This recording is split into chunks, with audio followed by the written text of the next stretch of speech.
The Miami Marlins made a statement promoting Gabe Kapler to their general manager role. We're going to go over what that is right now and why it's great for that team and the culture. So at 79 and 83, the Marlins were in third place in the NL East, and they were in a playoff contention until roughly a week before the season ends, 10 days.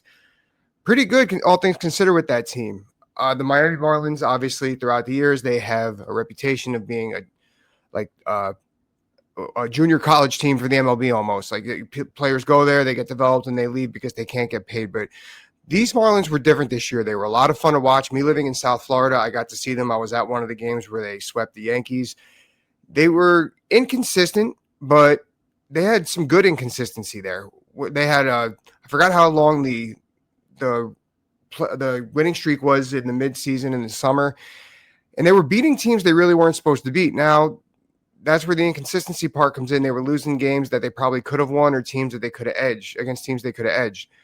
But regardless, it showed a lot of promise. There's a high ceiling there with things like that. With not having the amount of money that these other big market teams have to put into teams, you got to work with what you have. Now, obviously, everyone's on the analytics train, which is what we're going to get into. However, you need to add to your team culture here. That's where Gabe Kapler comes in. Now, before we get into why it's good, we got to go over what his reputation is. Back when he was in Philadelphia, it was 2018, 2019, they thought he was too overbearing for the team, so he got ousted.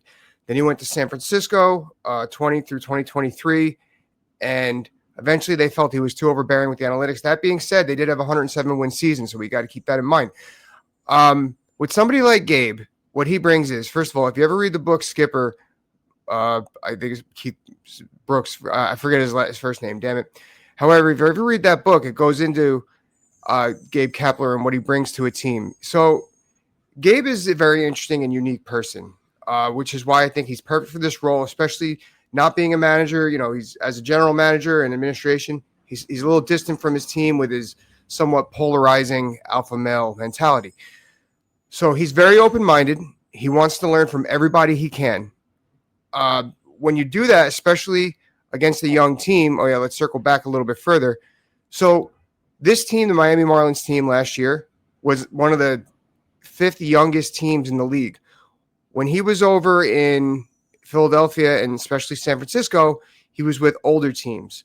When you got somebody who's a little bit high on analytics, as well as their polarizing personality, back then, 5 to 7 years ago in baseball, that's not going to mesh well, especially with the older players. We're just now really the last 2 or 3 seasons accepting analytics in baseball, I believe. We're getting more knowledge of that, whether it's with teams, whether it's with the public.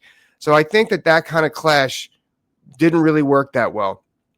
So on top of him being heavy on analytics, being the manager, he's constantly with the players, constantly a little too much. Being a general manager, as I said before, he's a little bit removed. So now you got somebody in that position who's big on the analytics, was a former player himself. Obviously, we know we're seeing a lot of former players get managerial roles, general manager roles a little bit sooner than usual. You got somebody who's a good fit with the analytics, who's played priorly, and also he's very big on health and nutrition.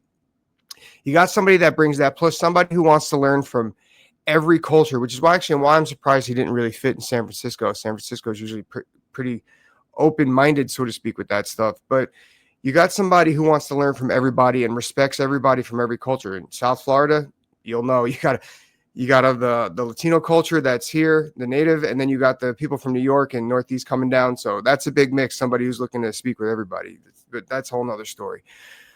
When you got somebody like that, it keeps things in the same direction for everybody else. He's going to create a culture where everyone's willing to learn from one another. They're 1 + 1 = 3 type deal. We want to get well-rounded. We want to be in sync. That's what Gabe Kapler brings to the table. And he's not going to be, he could be overly analytic, but it's going to get funneled through the manager. Now, that's important because now Gabe, this is where the player and the human element comes in, which Gabe also respects really well, but a lot of people don't give him credit for. He does very well with mixing the analytics and the human element. Now he could speak with his manager about the human element and how to put their lineup in. He's not going to overmanage. It's all going to be filtered down. So I think that this is a great fit for the Marlins. I love what the Marlins are doing. They're never going to have a ton of money to spend. So you got to play with the foundation you got. And that's exactly what we're seeing now. I'm going to be following them throughout the entire offseason. I'm sure they're going to make a splash somewhere. I think that Alcantara is probably going to be traded to one of the bigger teams as a fifth starter somewhere. We will see. Looking forward to what happens with that. And here we go. The MLB offseason is among us.